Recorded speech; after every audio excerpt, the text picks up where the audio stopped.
राजांग का नाम सुना है? बड़े जब तप यज्ञ करने के बाद तो पुत्र की प्राप्ति हुई। नाम था वेन। और वह ऐसा नास्तिक निकला कि पिताजी को ही घर छोड़ के भगना पड़ा। तो क्या गारंटी है कि बेटा हो जाने से तुम सुखी हो जाओ? ये सब छोड़ दो, बेटा बेटियों का चक्कर। आत्मदेव जी कह रहे महाराज, ये जो आप प्रवचन सुना रहे हो, प्रवचन देना तो हमें भी आता है, मैं भी पढ़ा लिखा ब्राह्मण हूं। आप बाबा बैरागी के सामने यदि कोई अपना दुखड़ा रोता है तो आप प्रवचन देना शुरू कर देते हो। महाराज आप क्या जानो गृहस्थी का सुख कैसे होता है। गृहस्थ सरसो लोके पुत्र पौत्र समन्वितम। अरे जो पुत्र पौत्र से समन्वित गृहस्थी होती है ना, प्रफुल्लित छोटे छोटे बालक जब पापा पापा कह करके और डोलते हैं आगे पीछे ना, तो कानों में रसगुल्ला सा घुल जाता है। महाराज आप क्या जानो बाबा बैरागी पुत्र सुख क्या होता है। महाराज मुझे पूर्ण रूप से विश्वास है, यदि आप चाहोगे तो मुझे निश्चित ही फल प्राप्त हो जाएगा। महाराज मुझे पुत्र चाहिए। ब्राह्मण देवता कह रहे हैं ये अनायास मेरे पीछे पड़ा है पुत्र क्या, जब तुम्हारे भाग्य में है ही नहीं है तो हम कहां से दे दें। नहीं महाराज पुत्र दो। बाबा कह रहे हैं सप्त जन्म अवधि तव पुत्रो नैव च नैव च। बाबा हमने आपके भालाक्षरों को पढ़ लिया। आप एक जन्म की कह रहे हो ना, आपके तो 7 जन्म तक न कोई पुत्र और पुत्री का संयोग है महाराज। अब तो और जोर से रुदन शुरू कर दिए आत्मदेव जी महाराज। महाराज मैं तो एक ही जन्म के लिए रो रहा और आप तो 7 जन्म की कुंडली बता दिए महाराज। अब तो बेटा दो, नहीं तो ऐसा सर पटकूंगा कि मैं मर जाऊंगा और मेरी मृत्यु का यश आपको लगेगा महाराज। बाबा कहे अच्छे खासे भले भजन करने जा रहे थे और कह रहा है कि मृत्यु का आपको दोष लगेगा। भगवान को याद करके कहते महाराज अब तो इज्जत रखो। भगवान का स्मरण करके एक फल दे देते हैं। बाबा ले जाओ, इसे अपनी पत्नी को खिला देना। ईश्वर ने चाहा तो अवश्य पुत्र प्राप्त होगा। अब तो पंडित आत्मदेव जी उछल पड़े, ओहो अब तो फल मिल गया, अब अवश्य पुत्र प्राप्त हो जाएगा। क्या महाराज कुछ नियम पालन करने होंगे? हाँ हाँ हाँ, एक समय लगभग आहार करना, शुद्धता पवित्रता से रहना, कहीं भागना दौड़ना नहीं।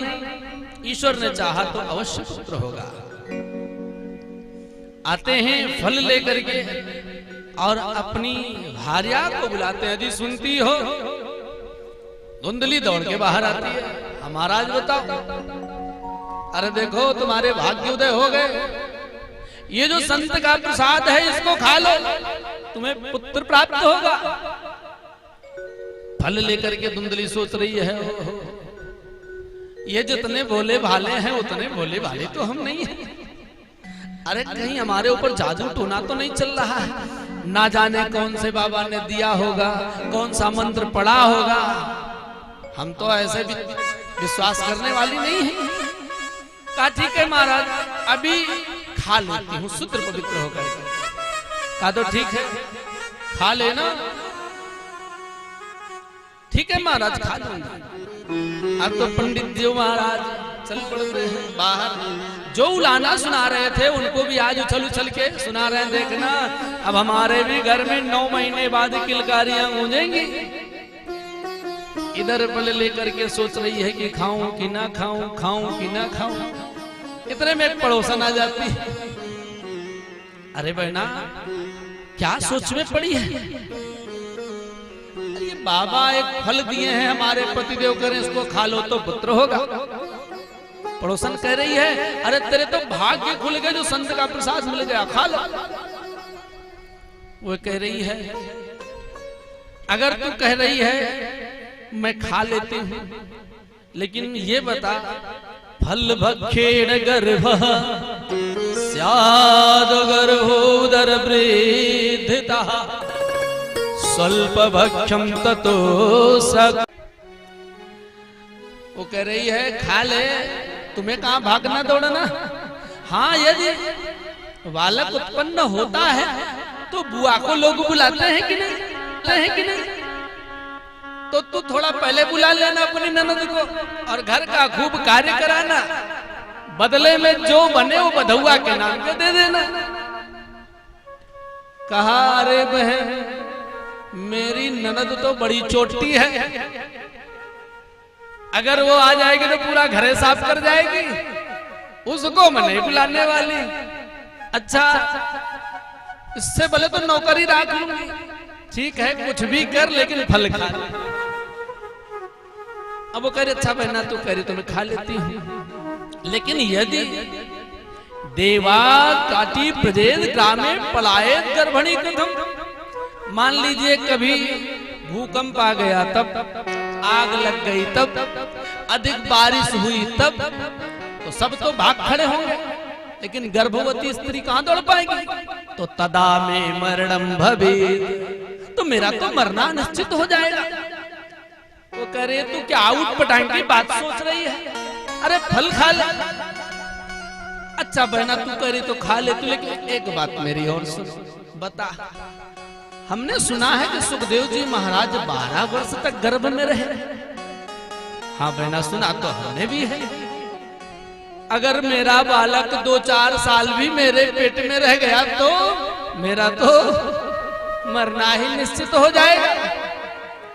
और रही बात लालने पालने दुखम प्रसूतायास्तवर्धते, मान लीजिए फल खा लेती हूँ, बालक उत्पन्न भी हो जाता है तो उसके लालन पालन में भी बड़े कष्ट होते हैं, और माँ का भी दूसरा जन्म होता है एक बालक को उत्पन्न करने में।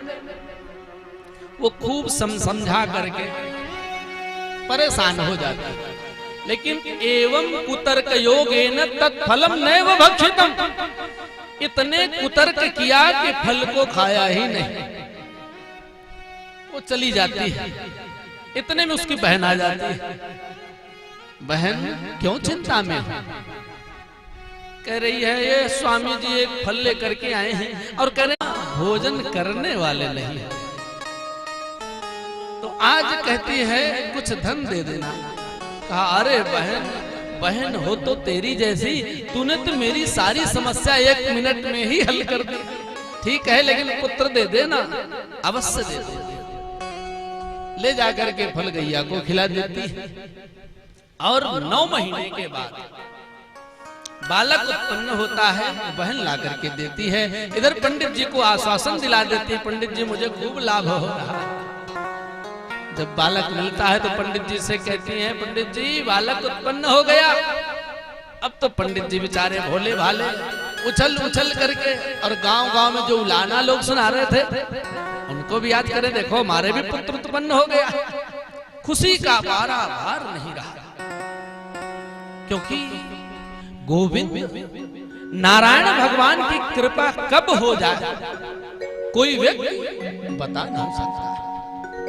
मेरे कान्हा कृष्ण कन्हैया किस पे कब कृपा कर जाए कोई इतम कह करके बता नहीं सकता, क्योंकि तीनों लोकों में जगत में इनसे जैसा निराला कोई है नहीं। तीनों लोकों में है, ओ तीनों लोकों में है राधा सरकार। भगवान कब कृपा कर जाए कोई बता नहीं सकता। आज नारायण की कृपा से पंडित आत्मदेव जी महाराज के यहाँ क्या सुनाई पड़ रहा है, पंडित जी पुत्र उत्पन्न हो गया है। धुंधली बहन को कुछ धन दे देती है और विदा कर देती है। इधर जिस गाय को फल खिलाया था, ठीक 3 महीने बाद उस गाय को भी पुत्र उत्पन्न होता है। शरीर मानव के स्वरूप में है, कान गऊ के सदृश है। ऐसी सुंदर कांति बालक के मुख कमल में दमदमा रही है। सर्वांग सुंदरम दिव्यम निर्मलम कनक प्रभम। समय व्यतीत हुआ, दोनों बालक बड़े हुए, लेकिन एक विख्यात हुआ और दूसरा कुख्यात। भाग्य पंडित जी के उदय हो गए। आज एक भी पुत्र नहीं था, लेकिन नगरवासी कह रहे हैं पंडित जी के भाग्य देखो, गैया ने भी बालक जैसे पुत्र को जन्म दिया। भाग्यो दूधुना जाता आत्मदेवस्य पश्यतः धेन्वा बाला प्रसूतस्थो देवरूपीत कौतुकम। विधाता का कौतुक। आज दोनों बालक बड़े हुए। यत् कालेन तौ जातो तरुणो तनया विभो गोकर्णः पंडितो ज्ञानी धुंधकारी महाखलः।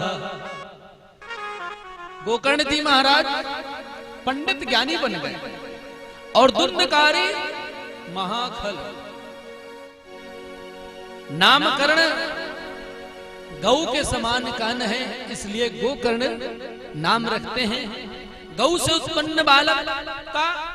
और धुंधली कहते हैं महाराज 9 महीने कष्ट हम लिए हैं, तो नाम मैं भी रखूंगी। क्या मेरा नाम धुंधली, तो इसका नाम धुंधकारी। धुंधकारी नाम पड़ गया। दोनों बालक आगे चल करके गोकर्ण जी ज्ञानी बन गए और धुंधकारी चोरी करने लगा, डकैती करने लगा, जुआ खेलने लगा, वैश्यावृत्ति करने लगा। पंडित जी बेचारे परेशान। मेरे मंदिर जैसे घर को नरक बना दिया। देखिए, उस दिन पंडित जी जा रहे थे कि कोई संतान नहीं, आज फिर वन की तरफ भग रहे हैं। अब मैं अपने प्राणों को ही त्याग दूंगा, ऐसा पुत्र क्यों हुआ?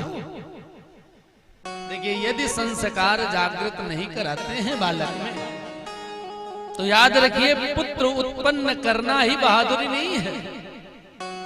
बहादुरी तब है जब पुत्र के भीतर संस्कार जागृत आप कर दो कि वो आपके पुत्र कहलाने योग्य दिखाई पड़े। आप गर्व से कहो ये मेरा बालक है। आज पंडित जी बहुत परेशान है, क्या करें? ऐसा पुत्र क्यों हुआ?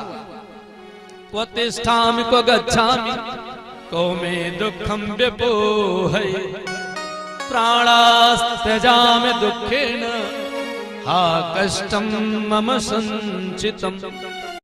पिताजी की मनः स्थिति समझ जाते हैं, हाथ पकड़ लेते हैं। पिताजी कहाँ जा रहे हैं? बड़े व्यथित हैं। बेटा क्या करें? मैं अपने प्राणों का ही विसर्जन कर दूंगा। पिताजी की यह स्थिति देख करके गोकर्ण जी कह रहे हैं, पिताजी आपको इस संसार में सुखी कौन दिखाई पड़ रहा है? न च इंद्रस्य सुखम किंचन न सुखम चक्रवर्तिनः सुखमस्ति विरक्तस्य मुनिरेकांत जीविनः। जो इंद्र की पदवी पर बैठा है उसको भी सुख नहीं है, जो चक्रवर्ती है उसको भी सुखी नहीं है सुख। ये संसार दुखालय है, यहाँ सुख का केवल भ्रम है। पिताजी ये जो शरीर है ना, देहे मांस रुधिरो, देह अस्थि मांस और रुधिर से भरा पड़ा हुआ। जैसे दीवार ईंट घारे से भरी पड़ी है, ऊपर से प्लास्टर हो गया, डेंटिंग पेंटिंग हो गई, चमक रही है। ऐसे ये अस्थि मांस रुधिर से पूरित शरीर है, ऊपर से चमड़ी लगा दी गई है, डेंटिंग पेंटिंग हो गया है, चमक मार रही है, लोग इसी से प्रेम कर बैठे। लेकिन यह शाश्वत नहीं है, ये पंच तत्व से बना शरीर है, पंचायती धर्मशाला। एक ना एक दिन इसको छोड़ के जाना पड़ेगा, क्योंकि जो पांचों अपने अपने अंश दान किए हैं ना, वो अंश उन्हीं में ही विलीन हो जाना है। क्षिति जल पावक गगन समीरा, क्षिति जल पावक गगन समीरा, क्षिति जल पावक गगन समीरा, क्षिति जल पावक गगन समीरा,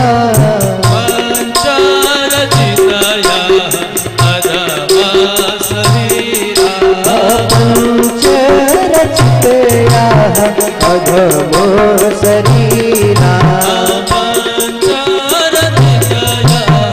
अधमो शरीरा। बोले भागवत भगवान की जय।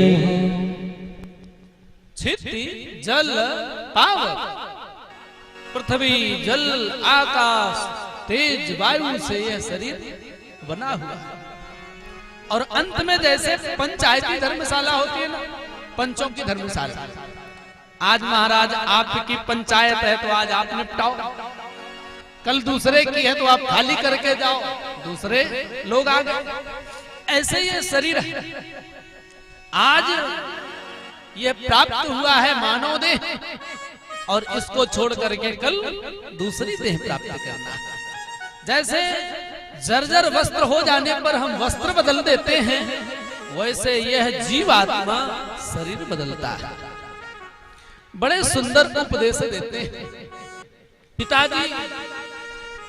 अहमता और ममता, ये दो प्रकार की रस्सियां हैं। अहमता ये जो शरीर है, जिसको हम मैं मान चुके हैं, ये मेरा है। देखिए, यदि आपका होता तो आपके बस में होता नहीं। एक रोया अगर गिर जाता है तो आप में सामर्थ्य नहीं है कि उस रोए को वापस लगा लो, और आप शरीर की बात करते हो ये मेरा है। तो जब आपका है तो आप इसको सजो के क्यों नहीं रख पाते? तो जब ये शरीर ही आपका नहीं है, नश्वर है, इस पे ही आपका अधिकार नहीं है, तो ये जो शरीर के नाते हैं ममता, कि मामा जी, बुआ जी, फूफा जी, काका जी, मौसा जी, ये जो शरीर के नाते हैं, इनको अपना मान लेना, यही सबसे बड़ी मूर्खता का कारण है, दुख का कारण है, जो शरीर के नाते को हम अपना मान के बैठे। पिताजी, इन रस्सियों को काटो, नहीं तो जब संदेश आ जाता है ना स्वर्ग से, तो चाहे जितना